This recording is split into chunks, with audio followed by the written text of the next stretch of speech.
Welcome to Coping Through the Holidays. This is week 3, Self-Care and Burnout. This presentation is by myself, Teresa M. Brockmeyer, and my supervisor, Chelsea Hurt. Welcome. What is self-care? It is a practice of taking action to preserve or improve one's own health. The practice of taking an active role in protecting one's own well-being and happiness, in particular during the periods of stress. Expressing oneself is an essential form of self-care too. Let's take a moment to introduce yourself and mention 3 things you do for self-care. Since this is in a pre-recording setting due to the HIPAA guidelines of 1996, where we cannot have patients or clients and personal information with disclosed on the internet. And I'll actually introduce myself. I'm Teresa. I'm an intern at Bellevue University. And 3 things that I do for self-care.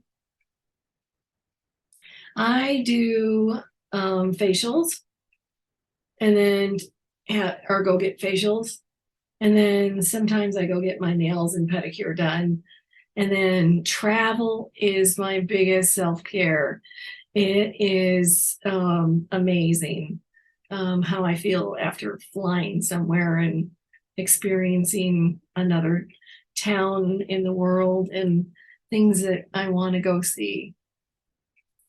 And types of self-care.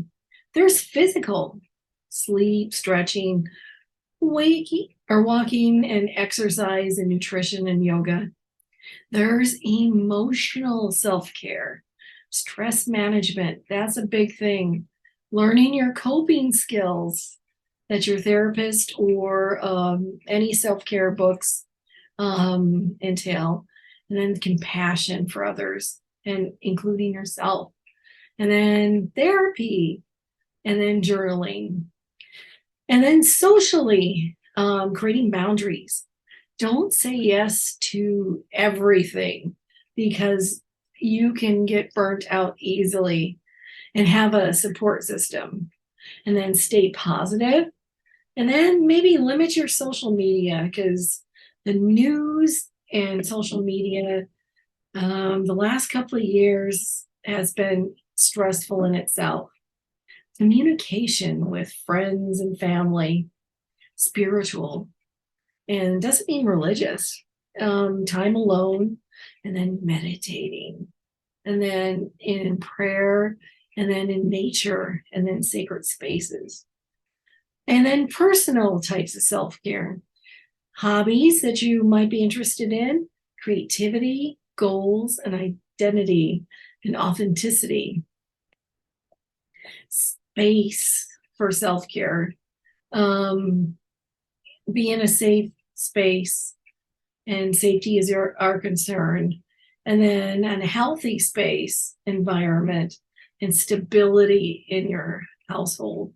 And then a clean space. Declutter and donate unwanted items to local Goodwills or churches that collect things for the poor. And then financial, saving, budgeting. Yeah, budgeting. We all get caught up in that. And then there's never enough money. And then when you money manage and paying your bills on time, then, okay, so even boundaries for money, because, people may ask you, can I borrow $10? And then you never see it. So that can add up. And then work, time management at work with your schedules, and then work boundaries. Don't work past a certain time if you don't want to, and make it be known that you have a work boundary for that. And then take breaks and take a walk, take a breath, and refresh. 30 free ways to practice self-care. It doesn't cost money for self-care. Then, we always think of going to the salon, and then, so even taking a hot bath, and add salts or essential oils. Compliment yourself. I know it sounds funny, but self-affirmations in a mirror can do wonders for your self-esteem. And then go for a walk, meditate, journal, and drink more water and get enough sleep. I can't stress that enough. There's so many people out there that think they can get away with 4 to 6 hours of sleep, and then you're falling asleep during the day. So get enough sleep at night. So volunteer. My husband and I, we volunteer for a local animal shelter, and that's always rewarding. And then you definitely you get enough dopamine petting kitties and animals and taking care of them. And then hug a close friend, and then read a book if you're into books, and that always can take you away. And try something new that you haven't tried, and then ask for help. All too often, we don't ask for help enough. And take a technology break away from social media or your phones or computers. It's a little too hard for me having to do Zooms and then also be in school. So that one I cannot do. And then also through my work. And then make your bed every day, because when you come home and you see it freshly made, then it's very welcoming. If you leave it sloppy, then, or don't change the sheets, then that can, not make you sleep well.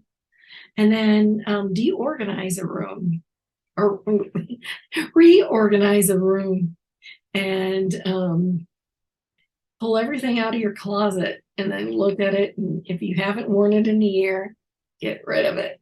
And then, we all hold on to those skinny jeans that we wore a couple of years ago, or our favorite dress, and it's time to get rid of it and eat a healthy meal and read inspirational quotes. There's so much affirmations out there on the internet. And then listen to upbeat music, because when we listen to like dance music that gets us going, gets our blood flowing, then it can make us happy. And then make a playlist of your favorite songs, or even a favorite family member or friend, and then give yourself a break. And then, like I said earlier, say no and create boundaries. And then take yourself out on a date, something you want to do. And then donate things you don't need. That's repeated. And then have dessert every once in a while. It's okay. Hang out with a friend. And then that always can get you laughing. And then watch funny videos online, and then tell somebody you appreciate them, and stretch. Let's take a moment and do some stretches and create a routine. Life can be busy and stressful. Day-to-day changes and can leave us feeling overwhelmed, especially, the last couple of years have not been normal for most of us. And it's time to get back to the new normal. And you are in control of maintaining a sense of balance. Key components that can calm you down whenever you're feeling burnt out. Yoga is a great one. It can help you with your balance and stretches and make you feel better. And then meditation after yoga. And then regular exercise, any cardio can help get the blood flowing. Listening to calming music, and then time to yourself. How do I know I'm burnt out? Burnt out is a syndrome conceptualized from resulting from chronic workplace stress that has not been successfully managed. And when you feel energy depletion or exhaustion, increased mental distance from one's job, or feeling negative or cynicism relating to one's job. and reduce professional efficacy. That is very big. And burnt out refers to specifically the phenomena in the occupational context and should not be applied to describe experience in other areas of life. And in meaning and work, and just like I mentioned earlier in the other slides, this is just a chart that kind of makes you visualize if you're a chart person, and then you can see the burnout, the exhaustion, and then the cynicism and efficacy. And then on the other side, that's more optimal. There's engagement when you're at work, and vigor and dedication into your work or whatever you're doing, and then absorption. But not too much, because then that can actually lead to burnout. And isn't burnout just stress? Well, some people might say it is, but stress is similar to burnout. But where does normal stress stop and where does burnout begin? Everyone's experiences stress sometimes. Burnout, however, is a disorder. Stress is not a disorder in itself, while burnout is.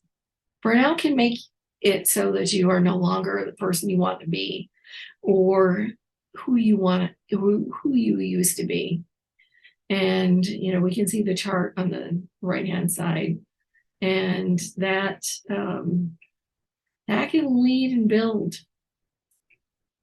And then this is stress versus burnout, and you can read these, and who would think that stress creates hyperactivity? You would think it would exhaust you, but some people do have a lot less energy and fatigue. Depends on who you are. And then, so burnout causes a helpless feeling. You have less motivation and help, and you do have chronic exhaustion. And I'll let you take a moment to read those.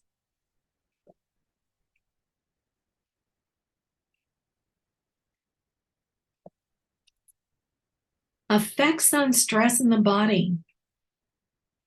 Mood issues including anger, depression, irritability, lack of energy, concentration, problems, sleeping issues, headaches, mental issues, including anxiety disorders and panic attacks, all can come from stress. Increased blood pressure from stress. So maybe it's good to be more mindful and not allow ourselves to get stressed. And then higher cholesterol can even come from stress and risk of heart attack. All the immune system is in reduced ability to fight and recover from illness when you are in stress. And then stomach cramps can come from stress, then reflux, and then nausea, and then loss of libido and lower sperm production for men, and increased period pain for women, so PMS. That all can be increased with stress. Aches and pains in joints and muscles, lower bone density. You wouldn't think that this would have such a big effect on your body, but it does. Stress has an effect on all parts of the body. And we need to be more mindful of not allowing ourselves to get so stressed out. And what if burnout leads to depression? You may need to contact us at Family Connections to set up an appointment. We can guide you through this. Our locations and contact information is on the next slide. These are our locations in Council Bluffs, which is the original location, and we are in Glenwood, and I'm in the office in Red Oak. And Woodbine is one of our locations, and Avoca is our most recent opened location, and then Plattsmouth. And thank you for listening. You have a safe and happy holidays. Reduce stress. and burnout.